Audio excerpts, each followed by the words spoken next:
It's a little chilly out there, and I'm smoking this in the house. This was in my last video, the blend I was making. It's delicious. Just did a char light. Um, Let me know if anybody wants any more stories, or if this is too dark or weird or whatever. But here's one that's a little lighter. But one time, I don't know if it had to do with ours, because we lived in different towns, me and my stepbrother.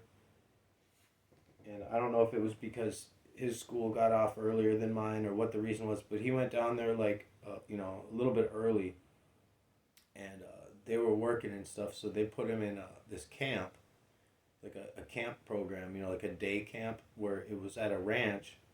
This is in Illinois, a ways outside of Chicago, where they it's like a little dude ranch camp where they teach kids how to ride horses and take care of the horses, and I guess that each kid would get a horse to take care of for the week or whatever. And they sent my stepbrother to that, and then when they came and picked me up, um, they used to pick us up and drive us, and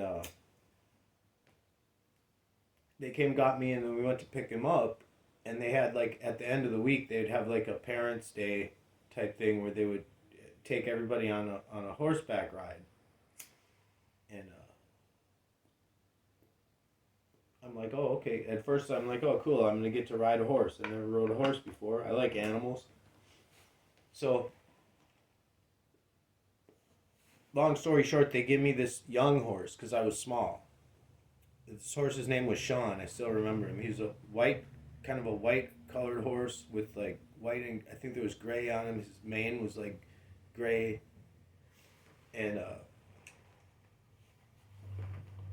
like my legs were like not long enough. So the guy, who I now realized was like some other teenage kid that probably didn't really know that much about horses himself, he like wrapped the stirrups up, or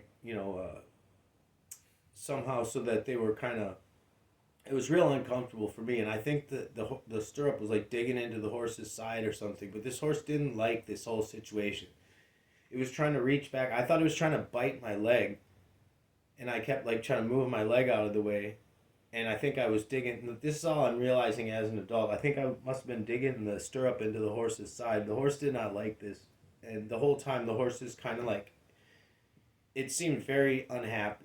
The other horses everybody had were like old horses, and they were totally cool with what was going on. But um,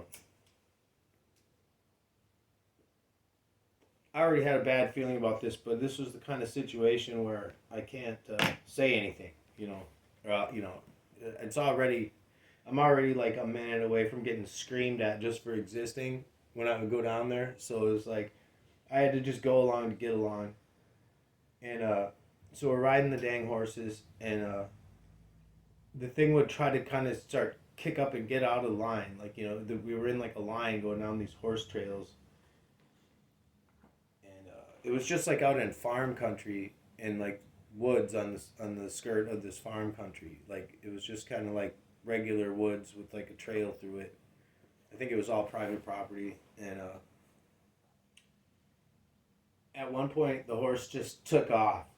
It was like done with this. It just took off with me on it, and the guy that was like guiding us, he's like, pull back on the reins, pull back on the reins, and I kept pulling. I'm like, I must have been 10, and pulling back on the reins as hard as I can, and the thing's not. And I think I must have been digging. This is what I assume. I must have been digging the metal of the stirrups into its sides or something, because like it was, whatever I was doing was making it freak out more. It wasn't like it was mad, it was freaking out. It's a good thing the thing didn't do the thing I've seen horses do in videos where it just body slams the rider. Like it just falls down on the rider and body slams you.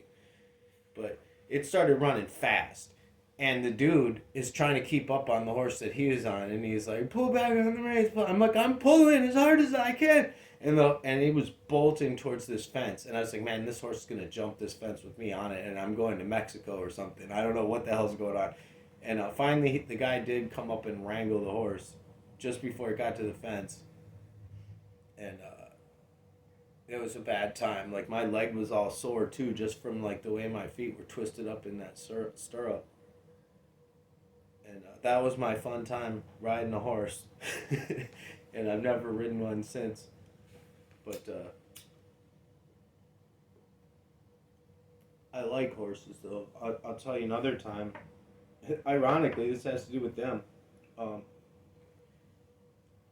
I was pretty much quietly done with them once I became an adult. When I was like 20, 22, something like that. My mom was really, really pestering that she wanted to get us all back together, me, my stepbrother, my stepdad, and her, to go on a vacation to South Dakota, to drive to South Dakota. I was like, this is not a good idea, because I had already like really avoided them for like over a year. I would refuse to go down there anymore. More than that, since I was like 18. Once I moved out and had my own apartment, I didn't have to do anything anymore. I understood I was an adult, but they were still living in Illinois, and my stepbrother was he had moved to the Twin Cities where I lived to go to college, and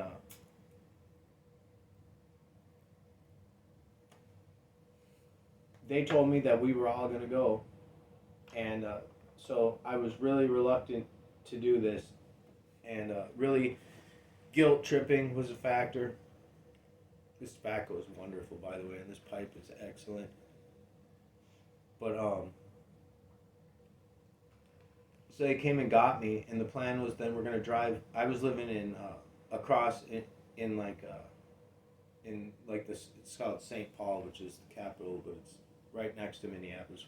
They picked me up, and we were gonna drive over and pick up my stepbrother, and we were gonna go to South Dakota, and it was during Sturgis, and my mom was really obsessed with that show. I think it's American Chopper, the one with the dad and the son that always smash everything. And we saw him. We saw him there, and she got his autograph. Anyway, that's not the point of the story. My mom was really obsessed with Sturgis, so she wanted to go there. And I was the only one of any of them that had a motorcycle, of any of the four of us. I had a CB700 SC Honda, a 1984. I've had two of those in my life. Really cool bike. Dual overhead cams, 4 cylinders. And anyway, so we go down there, and when we start driving, and they start getting on the freeway, and I'm like, what this isn't the right way to get to the U of M. We got to go the other way. And they're like, oh, okay, well, your stepbrother's not coming. And I'm like, no shit. And I'm like, turn around, take me around. They straight up kidnapped me. I should have called. Like, I don't think I had a cell phone. I don't think cell phones were like a thing yet to be affordable for the average person. I still had a pager probably, because I had a pager for a couple of years before cell phones became a thing. Not because I was like a dope boy or anything, but because, I worked a lot. I worked at a warehouse back then, and I was like never home, and I would never be able to. Most of my friends were deadbeats, and they didn't work, so I would miss out on anything that was going on to go hang out after work unless I had some way to get a hold of people. So people would page me. Pagers were interesting. There's all kinds of like little codes you would send people, so they would know what you're talking about. And when we went out there, we went to this. We did a bunch of touristy stuff, which itself was cool because I was old enough to really ignore them fighting and paying attention. We got to see where they had like a site where they're supposedly digging up woolly mammoths.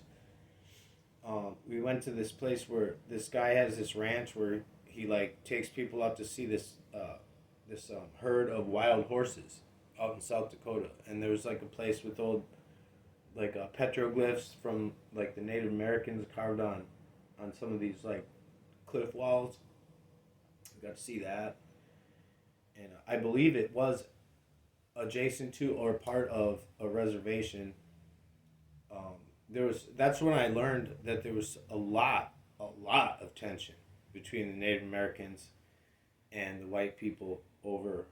We saw Mount Rushmore. We saw the Sitting Bull monument that's in the progress of trying to be made, and there might be some structural problem with it and lack of funding or something.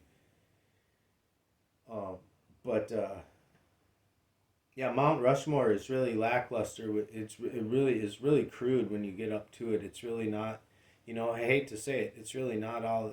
It's an amazing feat. Don't get me wrong, and it's the artistry is magnificent. But um, the way they've turned it into like a gigantic tourist situation, it just diminishes it like a lot.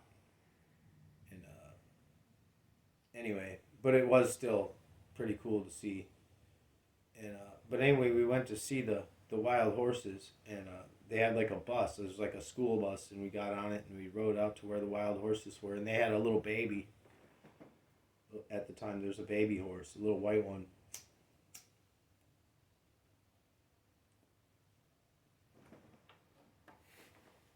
And I just and everybody gets off the bus and they're walking like right up to these things. Like 20 feet away from this herd of wild horses, and I was like, "That's cool. I'll stay on the bus and look at them." Just because I just know I have that kind of luck where if something can go wrong, it'll go wrong and it'll happen to me. You know what I mean? So I'm very careful about situations. To me, that's not a smart thing to do. Go around to a herd of wild horses when, especially when there's a baby one. So no, this isn't going to end where somebody got trampled by a horse or anything, but it just goes to illustrate that I've had like a respect for horses that I realize is like a fear. I have like a little bit of a fear of horses that I didn't realize. I wasn't afraid then because I didn't get off the bus. But everybody, my mom and my stepdad were so pissed off that I wouldn't get off the bus. And the people, there was like this young girl. She was really cute, young girl, like my age at the time, that was like driving the bus, and she was obsessed with this old guy. We met him. He was a really old guy. He was like 90 something at the time. She was obsessed, like in an unhealthy way almost, I think, with this dude. And she's just going off about what a great guy he is. And I'm sure he was a great guy.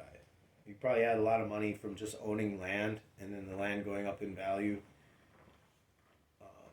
And he was taking care of these horses, and he was, doing this whole tourist thing with the horses, creating awareness and for the Native Americans and the hieroglyphics or the petroglyphs or whatever. And yeah, she was even trying to talk me off, like, she's trying to be all like sweet talk me off. Thing, I'm, oh, that's all right, that's okay, no, thank you. I'm gonna respect the horses. I can see them real good. And it was hot on that bus. Like I wanted to get off the bus just because it was hot, but no, I didn't get off the bus. And at one point, the little baby horse laid down and fell asleep, and all the other horses kind of walked off from it.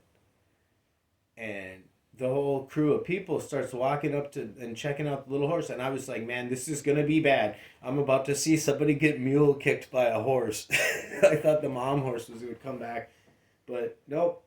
Eventually, the baby horse woke up and it realized it saw where the other horse was, and it trotted back over to him. And eventually we left, and nothing bad happened with the horses. But since then, I haven't had too many encounters with horses. I went out to my friends in Minnesota here. I went out a couple years ago. My friend's mom was moving to Texas, and she's having like a big overnight party on her property, and people brought tents. I slept in my van. It poured rain, and I was the only one that didn't get soaked. And it like battered people's tents, and people were all soaked, and their tents were soaked. And I was just in my nice van, toasty. But the the property behind them, there's a fence, and there's these two horses. One of them's name was Peanut Butter, and I forgot the other one's name. But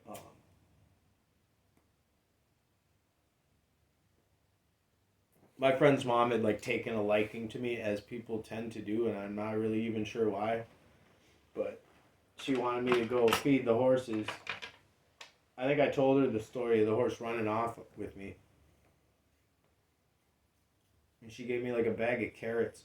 And we walked, me and my friend's mom and some other people came too, and we walked in. She wanted me to feed the horses. And I remember that's when I realized I'm scared of horses, because like I'd want to jerk my hand away when it would take the carrot from me. Like I'd be so afraid it was going to like chomp my hand. And the horse was, the horse was just making its natural movements.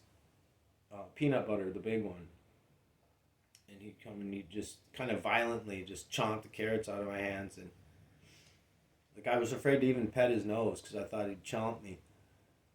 But anyway, yeah, I gave Peanut Butter a bunch of carrots, and that was the last time I ever encountered a horse up close.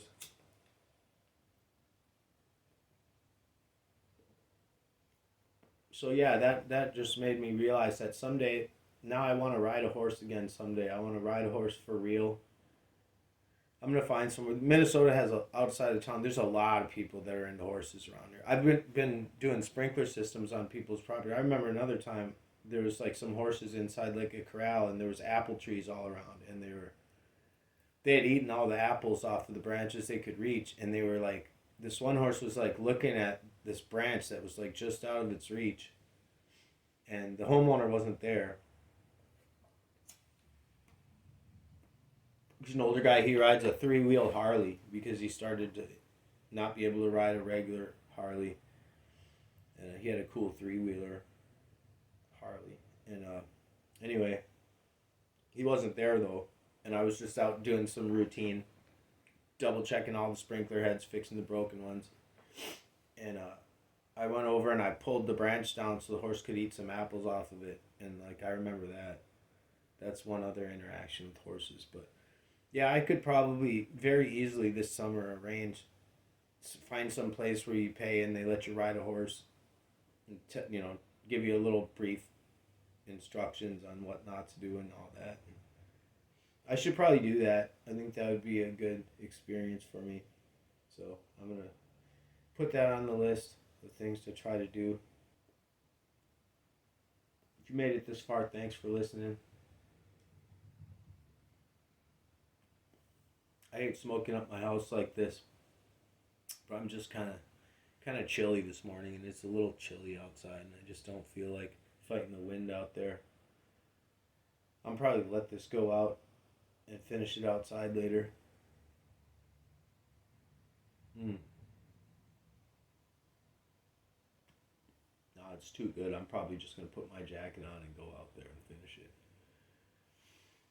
I don't like to take this pipe outside though. Normally I'm a corn cob outside guy, or at least Morgan Bones. But anyway, that's it. One PSL. Now you know a little bit more about why I'm so weird.